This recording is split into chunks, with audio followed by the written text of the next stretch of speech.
नमस्कार। आज के इस विशेष विश्लेषण में हम एक ऐसी बेहतरीन और गहरी कहानी के बारे में बात करने वाले हैं जो सीधे तौर पर हमारे हर दिन के फैसलों से जुड़ी है। तो चलिए, बिना वक्त गवाए सीधे विषय पर आते हैं। हम बात कर रहे हैं एक ऐसे राजा की जो अपने राज्य और नेतृत्व के भारी बोझ तले बुरी तरह दबा हुआ है। वैसे भी फैसले लेना किसी भी राजा का रोज का काम होता है ना?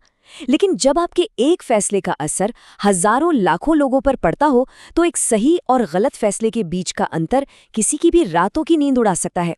इस कहानी में हमारा राजा बस एक चीज चाहता है, पूर्णता। वो चाहता है कि उसका लिया गया कोई भी फैसला कभी गलत ना हो। और इसी परफेक्ट बनने की चाहत ने उसे 3 बहुत ही अहम सवालों के भंवर में फंसा दिया है। अब सोचिए कि उस राजा के दिमाग में सबसे पहला और सबसे ज्वलंत सवाल क्या चल रहा है।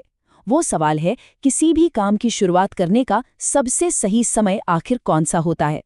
सच कहें तो ये सवाल यूं ही हवा में से नहीं आया। राजा इस वक्त भारी मानसिक तनाव से गुजर रहा है। हाल ही में भयंकर सूखे के दौरान उसने एक गांव में टैक्स बढ़ाने का एक बहुत ही विवादित फैसला लिया था। खजाना भरना जरूरी था, लोगों तक राहत भी पहुंचानी थी, लेकिन अब राजा के मन में ये शंका घर कर गई है कि क्या वो फैसला लेने का सही समय था। इसी भयानक बेचैनी ने इस पहले सवाल को जन्म दिया है। चलिए आगे बढ़ते हैं और देखते हैं कि ये खोज कैसे और भी गहरी होती जाती है। राजा का दूसरा सवाल है, सबसे जरूरी व्यक्ति कौन है? एक शासक होने के नाते राजा का दरबार रोजाना तमाम तरह के लोगों से भरा रहता है। मंत्री हैं, बड़े बड़े सेनापति हैं, ज्ञानी विद्वान हैं और आम जनता भी है। लेकिन उसे इस बात की सख्त जरूरत महसूस हो रही है कि वो बिल्कुल सटीक रूप से जान सके कि उसे असल में किसकी सलाह या मौजूदगी को सबसे ऊपर रखना चाहिए। उसे लगता है कि अगर उसे सबसे महत्वपूर्ण व्यक्ति की पहचान हो जाए तो वो कभी भी गलत लोगों की संगत में अपना कीमती समय बर्बाद नहीं करेगा। और फिर आता है तीसरा और अंतिम सवाल, सबसे जरूरी काम क्या है? तो सबसे दिलचस्प बात यह है कि इन 3 सवालों के साथ एक बहुत बड़ा दांव भी जुड़ गया है। राजा ने पूरे राज्य में ढिंडोरा पिटवा दिया है कि जो कोई भी इन 3 सवालों का बिल्कुल सही और सटीक जवाब देगा, उसे इनाम में एक सोने की घंटी दी जाएगी। और ध्यान रहे, ये सोने की घंटी कोई मामूली शोपीस नहीं है, ये सीधे तौर पर शाही ताकत और राज चिन्ह का प्रतीक है।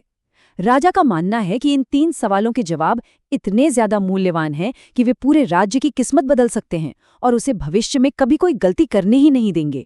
भाग 1, दरबार का शोर और बाहरी सलाह की तलाश। अब जैसे ही इन सवालों और इनाम की घोषणा होती है, दरबार में तो मानो विचारों का सैलाब ही आ जाता है। राजा बाहरी दुनिया से मान्यता और सलाह की तलाश करता है, लेकिन क्या उसे जवाब मिलते हैं? बिल्कुल नहीं। ये दरबार का शोर उसे स्पष्टता देने के बजाय उलझनों के एक ऐसे चक्रव्यूह में धकेल देता है जहां से बाहर निकलने का रास्ता ही नजर नहीं आता। आइए देखते हैं कि ये पूरी उलझन कैसे बढ़ती है। यहाँ बड़ी आसानी से देखा जा सकता है कि कैसे हर इंसान सिर्फ अपनी दुनिया और अपने ही पेशे को सबसे ज्यादा अहमियत देता है। दरबार से जो जवाब आ रहे हैं वे पूरी तरह से एक दूसरे के विरोधी हैं। सही समय के बारे में कोई कहता है कि जब खजाना पूरा भरा हो या युद्ध छड़ा हो तब सही समय होता है।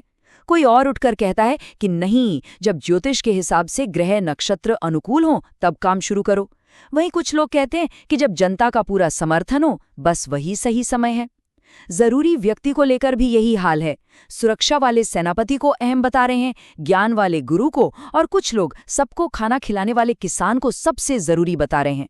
हर जवाब अपनी जगह एकदम सही लग रहा है, लेकिन असल में ये राजा को अलग अलग दिशाओं में खींच रहे हैं।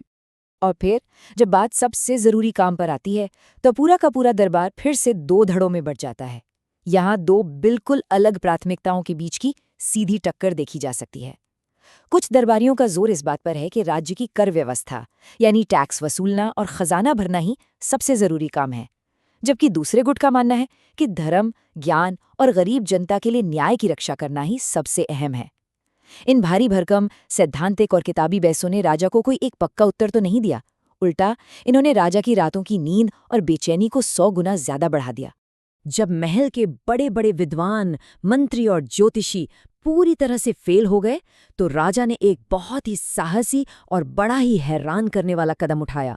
राजा ने ऐलान किया कि वो एक राजा बनकर नहीं बल्कि एक बिल्कुल साधारण इंसान बनकर जाएगा। ये कोई छोटा मोटा फैसला नहीं था।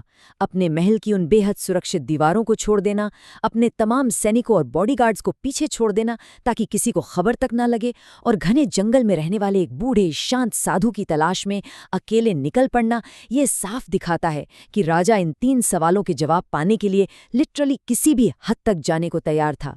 भाग 2, जंगल की ओर, सिद्धांत से कर्म तक।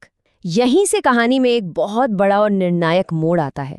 महल का वो शोर शराबा, जहां हर इंसान के पास मुफ्त की एक राय थी, वो सब अब बहुत पीछे छूट चुका है। अब हम राजा के साथ उस शांत, गहरे और अलग थलग जंगल में प्रवेश करते हैं। यहाँ सारी थ्योरी और सिद्धांत धरे के धरे रह जाते हैं और असल जिंदगी का एक बहुत बड़ा टेस्ट शुरू होता है। राजा आखिरकार उस साधु को ढूंढ निकालता है और अपने वो तीनों सवाल उसके सामने रख देता है। लेकिन इससे पहले कि वहां कोई भी ज्ञान भरी दार्शनिक चर्चा आगे बढ़ पाती, कुछ ऐसा होता है जो सब कुछ रोक कर रख देता है। एक भयानक और खून से लथपथ संकट एकदम से सामने आ जाता है। एक अनजान आदमी जो बहुत बुरी तरह से घायल है और जिसके शरीर से लगातार खून बह रहा है, दौड़ते हुए आता है और साधु की झोपड़ी के पास धड़ाम से गिर पड़ता है। ये अचानक हुआ हादसा उन सभी सैद्धांतिक बहसों और किताबी बातों को पूरी तरह से किनारे कर देता है। बस यहीं पर राजा का असली चरित्र दुनिया के सामने आता है। किसी दार्शनिक बहस में उलझे रहने के बजाय राजा तुरंत हरकत में आ जाता है। वो तुरंत उस अनजान और घायल आदमी को उस अंधेरी झोपड़ी के अंदर ले जाता है। राजा अपने ही हाथों से उस गहरे और खून बहते घाव को साफ करता है। डर के मारे हाथ कांप रहे हैं, फिर भी वो पूरी हिम्मत जुटाकर काम में लगा रहता है। वो घाव को पूरी ताकत से कसकर दबाता है ताकि खून रुक सके। वहां आग नहीं है तो वो उस आदमी के शरीर को गर्माहट देने के लिए उसे अपने कपड़ों से ढक देता है। इस भयानक संकट की घड़ी में राजा ये बात पूरी तरह से भूल जाता है कि वो एक विशाल राज्य का मालिक है। उस पल वो बस एक मरते हुए इंसान की जान बचाने में अपनी पूरी जीत जान लगा देता है। भाग 3, दुश्मन का सच, एक अप्रत्याशित मोड़। जब वो बहता हुआ खून आखिरकार रुक जाता है और जंगल की वो खौफनाक अंधेरी रात थोड़ी शांत होती है, तब ये कहानी अपने सबसे बड़े इमोशनल पीक पर पहुंचती है। सुबह होती है, झोपड़ी में सूरज की पहली किरण आती है और वो घायल अजनबी आखिरकार होश में आकर अपनी आंखें खोलता है। और जब वो बोलना शुरू करता है तो जो सच बाहर आता है उसकी कल्पना किसी ने सपने में भी नहीं की थी। और यहाँ आता है इस पूरी कहानी का सबसे बड़ा और सबसे शॉकिंग ट्विस्ट। वो घायल आदमी राजा से कहता है कि वो उसका कट्टर दुश्मन है। जी हाँ, वो कोई राहगीर नहीं था, बल्कि एक खूंखार हत्यारा था जो राजा से अपना पुराना बदला लेने और उसे उसी जंगल में मौत के घाट उतारने के इरादे से वहां आया था। लेकिन राजा के ही छुपे हुए पहरेदारों ने उसे पहचान लिया और उसे पकड़ने की कोशिश की, जिसमें वो इस कदर घायल हो गया। और अब सोचिए, वही हत्यारा आज उसी राजा से रो रो कर माफी की भीख मांग रहा है, जिसे वो कुछ घंटों पहले मार डालने की साजिश रच रहा था। यहाँ हमें इंसानी भावनाओं के 2 बिल्कुल चरम छोर देखने को मिलते हैं। एक तरफ उस अनजान हत्यारे के मन में पल रहा नफरत, हत्या और बदले का वो भयानक अंधकार था, और ठीक उसके विपरीत दूसरी तरफ राजा द्वारा बिना कुछ सोचे समझे दिखाई गई करुणा और दया का वो निस्वार्थ कर्म था। उस पल राजा को इस बात का बहुत गहराई से एहसास होता है कि इस आदमी की जान बचा लेना ही असल में उसकी सबसे बड़ी जीत है। एक कट्टर दुश्मन को किसी युद्ध या तलवार से नहीं, बल्कि सेवा और जीवन दान देकर हमेशा के लिए जीत लिया गया था। भाग 4, जीवन के 3 असली जवाब। इस पूरी रात की भारी उथल-पुथल और ड्रामे के बाद माहौल अब पूरी तरह शांत हो चुका है। चलिए यहाँ थोड़ा ठहरते हैं और गहरी सांस लेते हैं। उस बूढ़े साधु ने अभी तक राजा के किसी भी सवाल का सीधे तौर पर कोई जवाब नहीं दिया था, लेकिन अब वो इसी गुजरी हुई रात की दर्दनाक और नाटकीय घटनाओं का उदाहरण देकर राजा की उस उलझी हुई पहेली को हमेशा के लिए सुलझा देता है। वो समझाता है कि जीवन के 3 असली जवाब किसी किताब या दरबार में नहीं थे, बल्कि वे उसी रात राजा के अपने ही किए गए कर्मों में छुपे हुए थे। साधु मुस्कुराकर राजा को उसका पहला और सबसे गहरा जवाब देता है। किसी भी काम को करने का सबसे सही समय कौन सा है? उसका जवाब है अभी, यानी हमारा वर्तमान। ये सबसे सही समय सिर्फ इसलिए है क्योंकि ये अकेला ऐसा पल है जिस पर हम इंसानों का सच में कोई कंट्रोल होता है। कल क्या होगा ये कोई नहीं जानता, लेकिन अभी का जो पल हमारी मुट्ठी में है, बस वही सबसे कीमती है। सोचिए, अगर राजा ने उस अभी वाले पल में तुरंत उस आदमी का इलाज नहीं किया होता तो वो पक्का मर जाता, है ना? फिर आता है दूसरा जवाब, दुनिया में सबसे जरूरी व्यक्ति कौन है? इसका भी बहुत ही सीधा सा उत्तर है, वो इंसान जो इस वक्त हमारे सामने खड़ा है। उस रात, उस पल में राजा के लिए उसका कोई भी महान सेनापति, मंत्री या विद्वान जरूरी नहीं था। वो घायल और खून से लथपथ दुश्मन ही उस वक्त सबसे जरूरी इंसान था, जिसे राजा के पूरे फोकस की जरूरत थी। भविष्य में हम किससे मिलेंगे ये हम नहीं जानते, लेकिन जो आज हमारे सामने मौजूद है, हमें उसी पर अपना 100% ध्यान लगाना चाहिए। और अंत में तीसरा और आखिरी जवाब, सबसे जरूरी काम आखिर क्या है? इसका जवाब है, जो भी व्यक्ति उस वक्त हमारे सामने है, बस उसकी मदद करना या उसकी भलाई के लिए काम करना। सच में यही एक इंसान के तौर पर हमारा सबसे बड़ा और सर्वोच्च कर्तव्य है। ये किसी भी बड़े सैद्धांतिक विचार, किसी भी शाही मास्टर प्लान या टैक्स वसूलने की बड़ी बड़ी बहसों से कहीं ज्यादा बड़ा काम है। उस तड़पते हुए आदमी को मरने से बचाना ही उस वक्त राजा का सबसे जरूरी और इकलौता काम था। इस कहानी के अंत में जो निष्कर्ष निकल कर आता है वो वाकई बहुत ही खूबसूरत है। यहाँ हम एक शासक का, एक नेता का पूरी तरह से रूपांतरण होते हुए देखते हैं। राजा ने यह सीख लिया कि जिंदगी के सबसे जटिल सवालों के जवाब मोटी मोटी किताबों या दरबारियों की लंबी बहसों में नहीं मिलते, बल्कि वे हमारे अपने कर्मों और हमारे एक्शंस में मिलते हैं।